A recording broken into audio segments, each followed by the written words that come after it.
Assalamualaikum warahmatullahi wabarakatuh. Perkenalkan kami dari kelompok 5. Di sini kita akan mempresentasikan bab 3 yaitu budidaya ikan hias.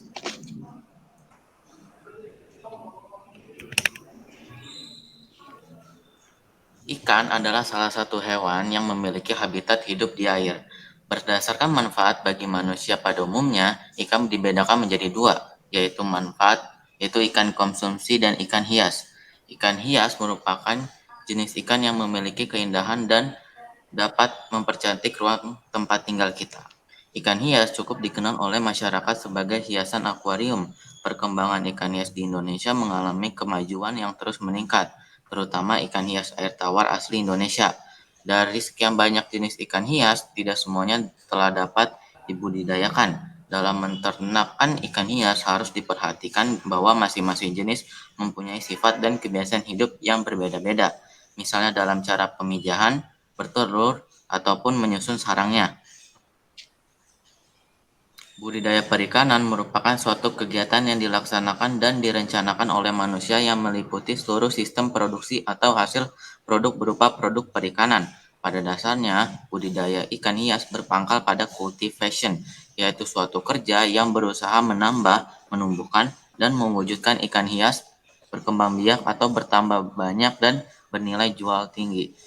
Ikan hias dikenal bermacam-macam jenis dan secara garis besar dibagi empat, yaitu satu, ikan hias yang berasal dari air tawar dikenal sebagai istilah freshwater ornamental fish. Yang kedua, ikan hias yang berasal dari air laut dikenal sebagai marine ornamental fish. Yang ketiga, tanaman hias dari air tawar dikenal sebagai freshwater ornamental plant atau aquatic plant. Yang keempat, kerang-kerangan atau biota laut dikenal sebagai invertebrata. Selanjutnya akan dipresentasikan oleh teman saya yaitu Mirza. Air tawar. Ikan hias air tawar adalah jenis ikan hias yang habitatnya di air tawar. Pemeliharaan ikan hias air tawar biasanya di akuarium atau di kolam tergantung pada tujuan pemeliharaan. Ikan yang dipelihara untuk kesenangan biasanya ditempatkan di akuarium, sedangkan ikan yang dipelihara dengan tujuan mendapat keuntungan dari hasil budidaya biasanya ditempatkan di kolam. Jenis ikan yang dipelihara untuk kesenangan biasanya tergantung selera pemilik. Namun ikan yang dipelihara untuk bisnis biasanya tergantung pada selera pasar dan harga. Jenis-jenis ikan hias air tawar yang banyak diminati masyarakat sebagai berikut. 1. Ikan koi, 2. Ikan cupang, 3. Ikan arwana, 4. Ikan mas koki, 5. Ikan gupi. Ikan hias air laut. Perairan laut Indonesia memiliki sumber daya ikan yang sangat besar. Beraneka ragam ikan hias tersebar di berbagai perairan laut dan menghuni sekitar terumbu karang. Jenis ikan hias air laut sangat banyak dibandingkan dengan ikan hias air tawar.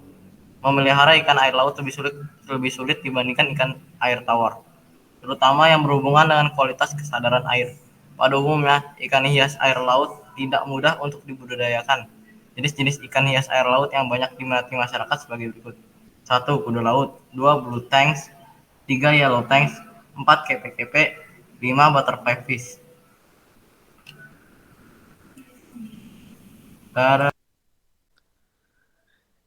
Sarana produksi dalam budidaya ikan hias bergantung pada jenis ikan yang akan dibudidayakan.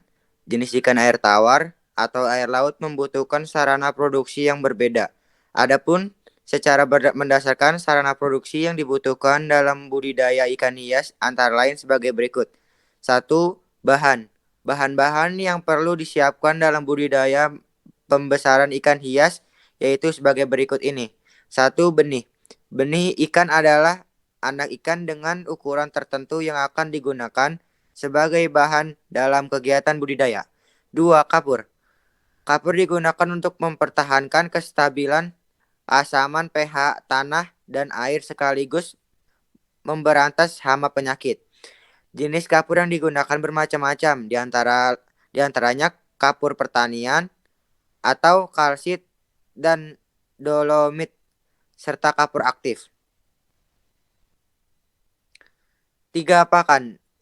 Pakan merupakan bahan pangan yang dapat menjadi sumber energi dan nutrisi bagi pertumbuhan ikan. Pakan yang diberikan dapat berupa pakan alami dan pakan buatan.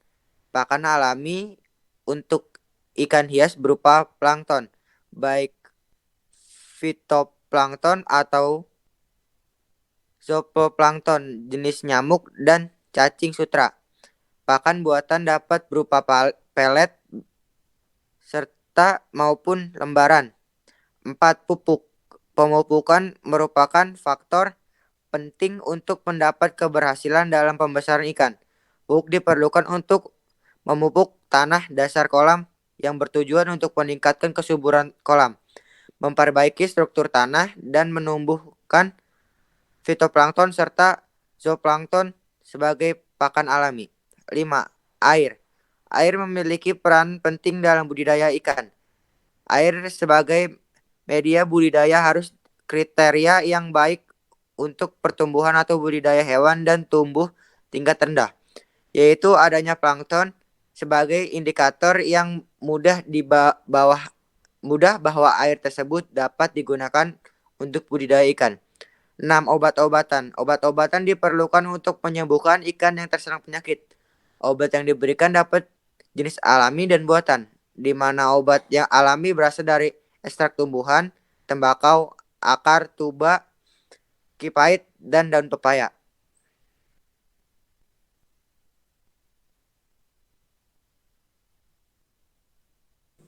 Ini giliran gue ya?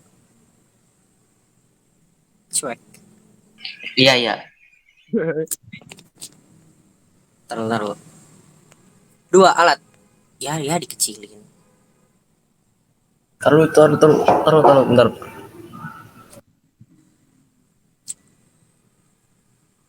Ternyata gue sekian, terima kasih, gimana Cok? Udah kah? 2. Alat. Alat yang digunakan pada kegiatan budidaya pembesaran ikan hias sangat bergantung pada jenis ikan yang dibudidayakan. Secara garis besar, peralatan yang dibutuhkan dalam kegiatan budidaya pembesaran ikan hias terdiri dari alat-alat berikut. 1. Wadah budidaya. Wadah budidaya disesuaikan dengan jenis ikan dan skala budidaya pembesaran. Misalnya wadah jenis botol bekas, selai atau air mineral banyak digunakan untuk pemeliharaan ikan cupang karena lebih baik dipelihara terpisah satu persatu. 2. Aerator. Aerator adalah alat yang digunakan pada kolam atau bak yang berfungsi untuk melakukan aerasi atau membantu melarutkan oksigen yang ada di udara di dalam air. 3. Instalasi aerasi. Instalasi aerasi diperlukan untuk memberikan sirkulasi oksigen yang baik bagi ikan hias. 4. Selang plastik. Selang plastik digunakan untuk menyedot kotoran dan menambahkan air ke dalam akuarium. 5. Serokan atau seser air.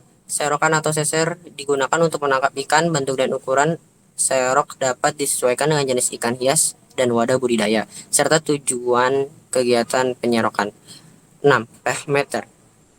Kualitas air dalam kegiatan budidaya ikan hias, terutama ikan air laut, perlu dikontrol secara kontinu.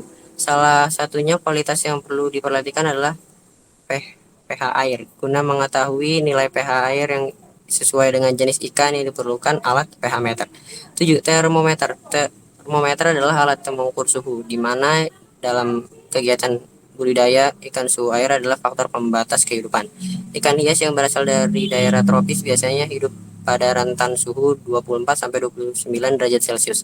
8. Heater. Heater adalah alat yang meningkatkan suhu atau pengatur suhu air. Alat ini dibutuhkan untuk menjaga kondisi suhu air.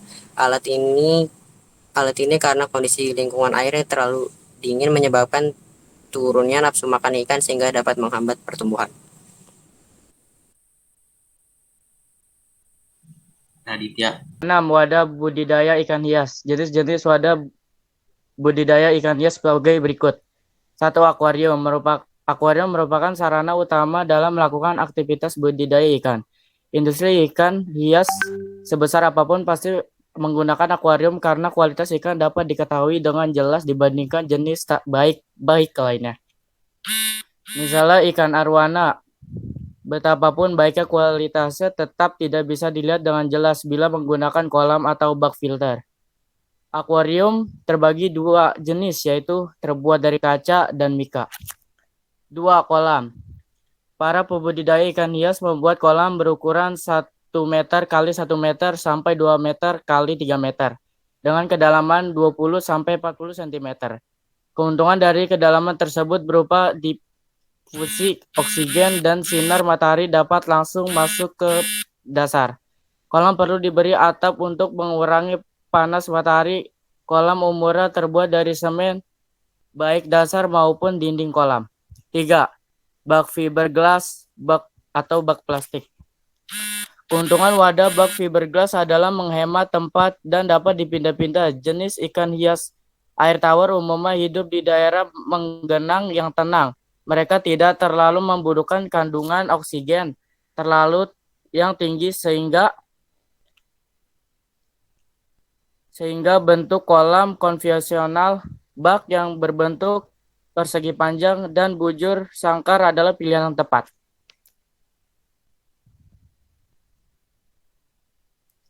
Tahapan dalam budidaya ikan cupang. Tahap-tahap dalam budidaya ikan cupang sebagai berikut. 1. Memilih induk ikan cupang berkualitas. 2. Tempat pemijahan. 3. Pembesaran. 4. Pemanenan. Sekian saja dari kelompok kami. Mohon maaf jika ada salah-salah kata. Wassalamualaikum warahmatullahi wabarakatuh.